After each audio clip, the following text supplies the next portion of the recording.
ಭರ್ಜರಿ ಗಂಡು ಸಿನಿಮಾನ ನೋಡೋದಕ್ಕೆ ನಾವೆಲ್ಲರೂ ಬಂದಿದ್ದೀವಿ. ತುಂಬ ಚೆನ್ನಾಗಿ ಮೂಡ್ ಬಂದಿದೆ ಸಿನಿಮಾ. ಕಿರಣ್ ರಾಜ್ ಅವರನ್ನು ಆಲ್ಮೋಸ್ಟ್ ಎಲ್ಲರೂ ತುಂಬ ಕ್ಯೂಟ್ ಆಗಿ, ಲವರ್ ಬಾಯ್ ಆಗಿ, ತುಂಬ ಹುಡುಗಿಯರಿಗೆ ಇಷ್ಟ ಆಗೋ ಥರ ತುಂಬ ಸೀರಿಯಲ್ಗಳಲ್ಲಿ ನಾವು ನೋಡಿರ್ತೀವಿ. ಬಟ್ ಫೈಟ್ ಮಾಡಿರೋಂಥ ಕಿರಣ್ ರಾಜ್ ತುಂಬ ಒಂದು ಊರಿಗೋಸ್ಕರ ಹೋರಾಡುವಂಥ ಕಿರಣ್ ರಾಜ್ನ ನೀವು ಈ ಸಿನಿಮಾದಲ್ಲಿ ನೋಡಬಹುದು. ಒಂದು ಹೊಸ ಪ್ರಯತ್ನ ಮಾಡಿದ್ದಾರೆ, ಫೈಟ್ಸ್ ಎಲ್ಲ ಚೆನ್ನಾಗಿ ಮಾಡಿದ್ದಾರೆ. ಆ್ಯಂಡ್ ಆಲ್ಸೋ ಡ್ಯುಯೆಟ್ ಆಡೋದಕ್ಕೆ ಸ್ವಲ್ಪ ಜಾಸ್ತಿನೇ ಯೋಚನೆ ಮಾಡ್ತಾರೆ ಅನ್ಸುತ್ತೆ. ಹುಡುಗಿರು ಜಾಸ್ತಿ ಹಿಂದೆ ಬಿದ್ದು ಹೀರೋಯಿನ್ ಹತ್ರ ಜಾಸ್ತಿ ಹೋಗಲ್ಲ ಅನ್ನೋ ಥರದಲ್ಲಿ ನನಗೆ ಅನಿಸ್ತಾ ಇತ್ತು. ಮೂವಿ ತುಂಬ ಚೆನ್ನಾಗಿ ಬಂದಿದೆ ಪ್ರಸಿದ್ಧ ಅವರ ಡೈರೆಕ್ಷನಲ್ಲಿ.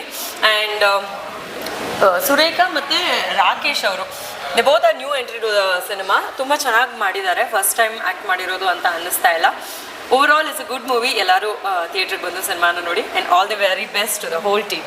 Thank you. ಈಗಷ್ಟೇ ಭರ್ಜರಿ ಗಂಡು ಅನ್ನೋ ಸಿನಿಮಾ ನೋಡಿದೆ. ಪ್ರಸಿದ್ಧ ಅವರು ನಿರ್ದೇಶನ ಮಾಡಿದ್ದಾರೆ. ಜೊತೆಗೆ ಕಿರಣ್ ರಾಜ್, ಯಾರಿಗೆ ತಾನೇ ಗೊತ್ತಿಲ್ಲ, ಕನ್ನಡಿಗರ ಮನಸ್ಸನ್ನು ಈಗಾಗಲೇ ಸುಮಾರು ಧಾರಾವಾಹಿಗಳ ಮೂಲಕ ಗೆದ್ದಿದ್ದಾರೆ. ಸೊ ಅವ್ರದ್ದೊಂದು ಡಿಫ್ರೆಂಟ್ ಶೇಡನ್ನು ಈ ಸಿನಿಮಾದಲ್ಲಿ ನೋಡ್ಬೋದು ಅಂತ ಹೇಳ್ಬೋದು. ತುಂಬಾ ಚೆನ್ನಾಗಿದೆ. ಭರ್ಜರಿ ಗಂಡು ಅಂದಿದ ತಕ್ಷಣ ಏನು ಎಕ್ಸ್ಪೆಕ್ಟೇಷನ್ ಇರಲ್ಲ, ಈ ಸಿನಿಮಾ ಈ ಥರ ಇರ್ಬೋದಾ ಆ ಥರ ಇರ್ಬೋದಾ ಅಂತ. ಆದರೆ ಒಂದು ಹಳ್ಳಿ ಸೊಗಡಿನ ಒಂದು ಕಥೆನ ಆಯ್ಕೆ ಮಾಡ್ಕೊಂಡಿದ್ದಾರೆ. ತುಂಬ ಚೆನ್ನಾಗಿ ಕಟ್ಕೊಟ್ಟಿದ್ದಾರೆ. ಇವತ್ತಿನ ಸಾಮಾಜಿಕ ಸಮಸ್ಯೆಗಳು ಸಹ ಈ ಒಂದು ಸಿನಿಮಾ ಮಾತಾಡುತ್ತೆ. ಒಂದು ಮಳೆ ಬರದೇ ಇರೋವಂಥದ್ದಾಗಬಹುದು, ಅಥವಾ ರೈತರ ಕಷ್ಟ ಆಗ್ಬೋದು. ಇದೆಲ್ಲದ್ರ ಜೊತೆಗೆ ಒಂದಷ್ಟು ಮಾಡರ್ನ್ ವಿಷಯಗಳು ಸಹ ಸೇರಿದೆ. ತುಂಬ ನೀಟಾಗಿ ಒಂದು ಕ್ಲೀನಾಗಿ ಇಡೀ ಫ್ಯಾಮಿಲಿ ಕೂತು ನೋಡುವಂಥ ಒಂದೊಳ್ಳೆ ಕಮರ್ಷಿಯಲ್ ಸಿನಿಮಾ ಇದು ಭರ್ಜರಿ ಗಂಡು ಅಂತ ಹೇಳ್ಬೋದು. ಜೊತೆಗೆ ರಾಕೇಶ್ ಅಂತ ಹೊಸದಾಗಿ ಈ ಸಿನಿಮಾದಲ್ಲಿ ಆ್ಯಕ್ಟ್ ಮಾಡಿದ್ದಾರೆ, ಒಂದು ವಿಲನ್ ಪಾತ್ರದಲ್ಲಿ ತುಂಬ ಚೆನ್ನಾಗಿ ಮಾಡಿದ್ದಾರೆ.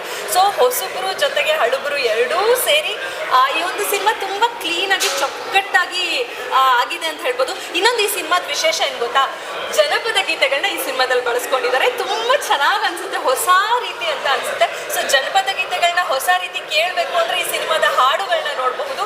ಭರ್ಜರಿ ಗಂಡು ತುಂಬ ಚೆನ್ನಾಗಿದೆ. ಇಡೀ ಫ್ಯಾಮಿಲಿ ಕೂತು ನೋಡೋಂಥ ಸಿನಿಮಾ. ಆದಷ್ಟು ಬೇಗ ಬಂದು ಈ ಸಿನಿಮಾನ ನೋಡಿ. ಎಲ್ಲ ಇಡೀ ಟೀಮ್ಗೂ ಆಲ್ ದ ವೆರಿ ಬೆಸ್ಟ್ ಅಂತ ಹೇಳೋದಕ್ಕೆ ಇಷ್ಟಪಡ್ತೀನಿ.